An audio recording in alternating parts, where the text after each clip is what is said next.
നമസ്കാരം പ്രിയമുള്ളവരെ. ഇറാന്റെ ഒരു മിസൈൽ സോഷ്യൽ മീഡിയയിൽ വലിയ തരംഗമാവുകയാണ്. ഡാൻസിങ് മിസൈൽ എന്നാണ് സോഷ്യൽ മീഡിയ ഇതിനെ വിശേഷിപ്പിക്കുന്നത്. ടൈംസ് ഓഫ് ഇന്ത്യ ഒക്കെ പറയുന്നത് ഇറാന്റെ ഡാൻസിങ് മിസൈൽ ഇസ്രായേൽ വലിയ നാശനഷ്ടം വിതയ്ക്കുന്നതാണ്. നമ്മുടെ മലയാള മനോരമ ഓൺലൈൻ പത്രം പറയുന്നത്, അതുമായി ബന്ധപ്പെട്ട ഒരു റിപ്പോർട്ട് മലയാള മനോരമ ഓൺലൈൻ പത്രം കൊടുത്തിട്ടുണ്ട്. അവർ പറയുന്നത് ആകാശത്ത് വിചിത്ര രൂപം തീർക്കുന്ന മാരക മിസൈൽ എന്നാണ്. അതായത് ഇറാന്റെ സെജിൽ മിസൈലിനെ കുറിച്ചാണ് ഈ പറയുന്നത്. ഈ വിക്ഷേപിച്ച് ഇസ്രായേലിലെ ലക്ഷ്യസ്ഥാനത്തെത്തുന്നതിന് മുമ്പ് ആകാശത്ത് വിവിധ രീതിയിലുള്ള വർണ്ണങ്ങൾ പടർത്തി അവസാനം ഇസ്രായേൽ പതിക്കുന്നതിന് മുമ്പ് ഒരു നൃത്തം ചെയ്യുന്നത് പോലെ, ഡാൻസ് ചെയ്യുന്നത് പോലെ ഒന്ന് രൂപഭേദമൊക്കെ വരുത്തി ഡാൻസ് ചെയ്യുന്നത് പോലെയൊക്കെ ഒന്ന് ആക്ട് ചെയ്തിട്ടാണ് മിസൈൽ താഴോട്ട് പതിക്കുന്നത് എന്നാണ് ഇപ്പോൾ മാധ്യമങ്ങൾ നിറഞ്ഞിരിക്കുന്ന പ്രധാനപ്പെട്ട വാർത്ത. അതായത് ആകാശത്ത് ഒന്ന് നൃത്തം ചെയ്തിട്ടാണ് ഈ മിസൈൽ ഇറാന്റെ ലക്ഷ്യസ്ഥാനത്ത്, അതായത് ഇസ്രായേലിലേക്ക് പതിക്കുന്നത്. നമുക്ക് യൂട്യൂബ് സെർച്ച് ചെയ്താൽ ഇതുമായി ബന്ധപ്പെട്ട കുറച്ചധികം വീഡിയോകൾ കാണാൻ പറ്റും. വളരെ മനോഹരമായിട്ടാണ് ഇത് ആകാശത്തിന്റെ ദൃശ്യങ്ങൾ കാണുന്നത്.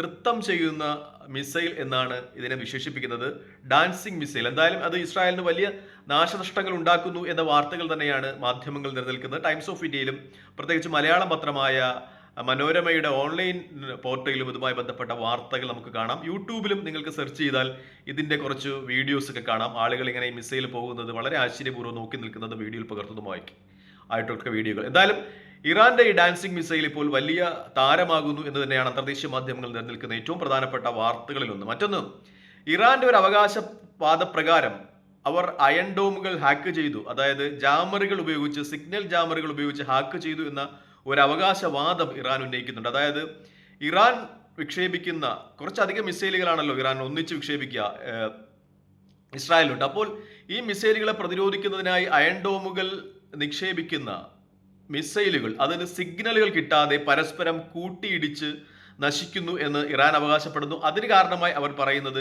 അയൺ ഡോമുകളുടെ സിഗ്നലുകൾ കിട്ടാത്ത വിധം ഞങ്ങൾ ജാം ചെയ്തു എന്ന ഒരു അവകാശവാദം ഇറാൻ ഉന്നയിക്കുന്നുണ്ട്. എന്തായാലും അതിന്റെ സാങ്കേതിക സഹായം റഷ്യയുടെ ഭാഗത്തു നിന്നാണ് കിട്ടിയെന്നൊക്കെ അന്തർദേശീയ മാധ്യമങ്ങൾ റിപ്പോർട്ട് ചെയ്യുകയാണ്. നമുക്ക് ചില വീഡിയോകളൊക്കെ കാണുമ്പോൾ, അന്തർദേശീയ മാധ്യമങ്ങളിലേക്ക് വീഡിയോകൾ കാണുമ്പോൾ ഇത് ഏകദേശം ശരിയായ ഒരു അവകാശവാദമാണ് ഇറാന്റെ എന്ന് കാണാം. നമ്മൾ യൂട്യൂബ് ചാനലൊക്കെ ഒന്ന് വിസിറ്റ് ചെയ്താൽ മിക്കപ്പോഴും ഈ ഇസ്രായേലിന്റെ പ്രതിരോധ മിസൈലുകൾ അത് ലക്ഷ്യം തെറ്റിയും പോകുന്ന സ്ഥലത്ത് തന്നെ തിരിച്ചെത്തി പൊട്ടിത്തെറിക്കുന്നതും ഒപ്പം കൂട്ടിയിടിക്കുന്നതുമായുള്ള ചിത്രങ്ങൾ കാണാം. നേരത്തെയും ഇറാൻ ഇങ്ങനെ ഒരു അവകാശവാദം ഉന്നയിച്ചിരുന്നു. ഇസ്രായേൽ പ്രതിരോധത്തിനായി അയക്കുന്ന മിസൈലുകൾ മിക്കപ്പോഴും അത് വിക്ഷേപിക്കുന്ന സ്ഥലത്ത് നിന്ന് കുറച്ചധികം മുന്നോട്ട് പോയി വായുവിൽ തന്നെ പൊട്ടിത്തെറിക്കുന്നു, അല്ലെങ്കിൽ തിരിച്ച് വേറൊരു മിസൈൽ, അതായത് ഈ പ്രതിരോധ സംവിധാനങ്ങൾക്ക് വേണ്ടി ഇസ്രായേൽ അയക്കുന്ന മറ്റൊരു അയൺ ഡോമുകളുമായി കൂട്ടിയിടിച്ച് നശിക്കുന്നു എന്നൊക്കെയുള്ള അവകാശവാദം ഇറാന്റെ ഭാഗത്തു നിന്നുണ്ടാകുന്നു. അതിന് ചില തെളിവുകൾ നമ്മൾ യൂട്യൂബിലൊക്കെ സെർച്ച് ചെയ്യുമ്പോൾ കിട്ടുന്നുണ്ട്. നിങ്ങൾ സെർച്ച് ചെയ്യുക, അതുമായി ബന്ധപ്പെട്ട വിവരങ്ങൾ ദയവായി കമന്റായി രേഖപ്പെടുത്തുക, തെറ്റാണെങ്കിലും ശരിയായെങ്കിലും. എന്തായാലും ഇരു രാജ്യങ്ങളും ഇപ്പോൾ ഇന്റർനെറ്റിനും അതുപോലെയുള്ള സോഷ്യൽ മീഡിയയ്ക്കൊക്കെ വലിയ നിയന്ത്രണങ്ങൾ ഏർപ്പെടുന്നതായി തന്നെയാണ് മാധ്യമങ്ങൾ റിപ്പോർട്ട് ചെയ്യുന്നത്.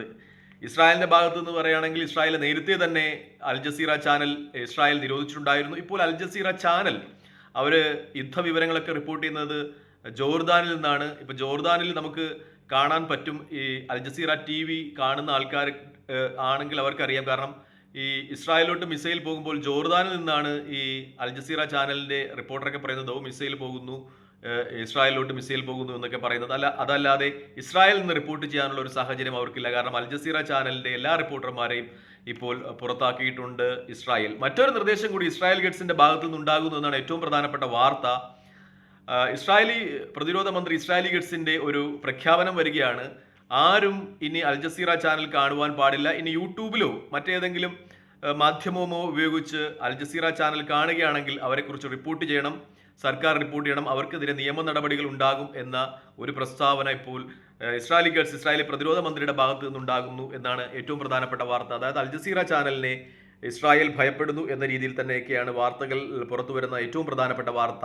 മറിച്ച് ഇറാന്റെ ഭാഗത്ത് എടുത്താൽ ഇറാൻ വാട്സപ്പുമായി ബന്ധപ്പെട്ടാണ്. ഇറാൻ നിർദ്ദേശം നൽകിയിരിക്കുന്നു, ഇറാനിലെ പൗരന്മാർ വാട്സപ്പ് ഡിലീറ്റ് ചെയ്യണം, ഇനി വാട്സപ്പ് ഉപയോഗിക്കാൻ പാടില്ല. കാരണം വാട്സപ്പ് ഇറാനിലെ ജനങ്ങളുടെ ഒക്കെ വിവരങ്ങൾ ഇസ്രായേലിന് കൈമാറുന്നു, അങ്ങനെ ഇസ്രായേലിന് വളരെ കൃത്യമായി ആക്രമിക്കുവാൻ സാധിക്കുന്നു എന്ന ഒരു വാദമാണ് ഇറാൻ ഇതുമായി ബന്ധപ്പെട്ട് ഉന്നയിക്കുന്നത്. പക്ഷേ വാട്സപ്പിന്റെ അധികാരികളെ നിഷേധിക്കുകയാണ്. അവർ പറയുന്നത് ഈ അയക്കുന്ന ആൾക്കും വായിക്കുന്ന ആൾക്കും മാത്രമേ ഈ മെസ്സേജുകൾ വായിക്കാനോ കേൾക്കുവാനോ ഒക്കെ കഴിയുള്ളൂ.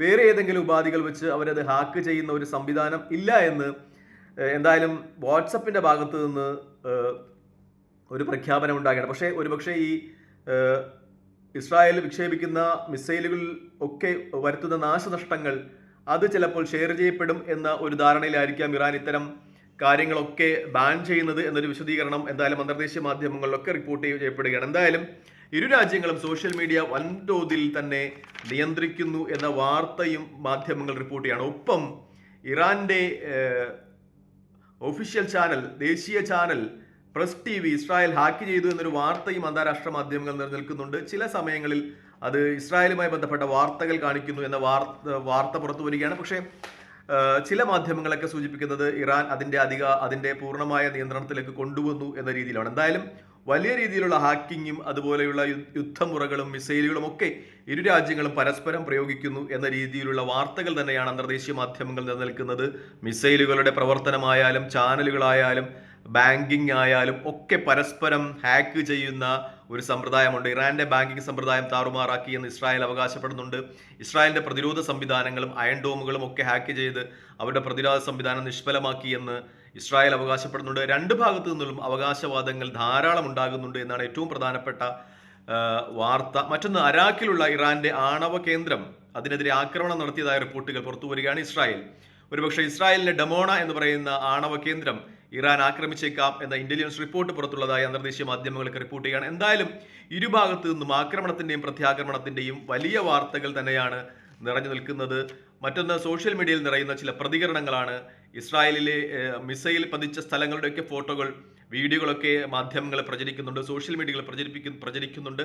ഗസയുടെ ഒരു അവസ്ഥയിലേക്ക് ഇസ്രായേൽ മാറുന്നു എന്ന ചില വിശദീകരണങ്ങൾ വരുന്നുണ്ട്. മാത്രമല്ല, സെറേക്കോ ഹോസ്പിറ്റലിലേക്ക് ഇസ്രായേലിന്റെ സൈനിക ഹോസ്പിറ്റലിലേക്ക് ഇറാൻ നടത്തിയ മിസൈൽ ആക്രമണത്തെക്കുറിച്ചും അത്തരം പ്രതിപാദ്യങ്ങൾ ഉണ്ടാകുന്നുണ്ട്. കാരണം നേരത്തെ ഇസ്രായേൽ ഗസയിൽ ഒരുപാട് ഹോസ്പിറ്റലിൽ ഇങ്ങനെ ആക്രമിച്ച് നശിപ്പിച്ചിരുന്നു. എന്നിട്ട് ഇസ്രായേൽ ആരോപിച്ചത് അവിടെയൊക്കെ ഹമാസിന്റെ ഭീകര കേന്ദ്രങ്ങളാണ് എന്നാണ്. ഇപ്പോൾ ഇസ്രായേൽ തങ്ങളുടെ ഒരു ഹോസ്പിറ്റൽ ആക്രമിക്കപ്പെട്ടപ്പോൾ, സൈനിക ഹോസ്പിറ്റൽ ആക്രമിക്കപ്പെട്ടപ്പോൾ അന്താരാഷ്ട്ര നടപടി ഉണ്ടാകണം, ഇടപെടൽ ഉണ്ടാകണം എന്നൊക്കെ വാദിക്കുന്നതിൽ എന്തർത്ഥമാണ്, എന്ത് നീതിയാണ് ഉള്ളതെന്ന രീതിയിലൊക്കെ സോഷ്യൽ മീഡിയയിൽ ചർച്ചകൾ ഉയരുന്നുണ്ട് എന്നാണ് ഏറ്റവും പ്രധാനപ്പെട്ട വാസ്തവം. എന്തായാലും ഇരു രാജ്യങ്ങളും വളരെ പ്രകോപനപരമായ തീരുമാനങ്ങളുമായി മുന്നോട്ട് പോകുന്നു എന്ന് തന്നെയാണ് ഏറ്റവും വാസ്തവമായി മാധ്യമങ്ങൾ വിലയിരുത്തുന്നത്. ഇരു രാജ്യങ്ങളെയും സംബന്ധിച്ച് ഇത് നിലനിൽപ്പിന് വേണ്ടിയുള്ള യുദ്ധമാണ് എന്ന രീതിയിലേക്ക് സംഗതികൾ മാറിയിരിക്കുന്നു. ഇസ്രായേലിനെ സംബന്ധിച്ച് ഇറാൻ പൂർണ്ണ ആണവായുധ രാജ്യമായാൽ ഇസ്രായേലിനെ നിലപ്പ് തന്നെ ബാധിക്കും എന്ന രീതിയിൽ തന്നെയാണ് ഇസ്രായേലി ഭരണാധികാരികളുടെ പ്രതികരണം. ഒപ്പം ഇറാനും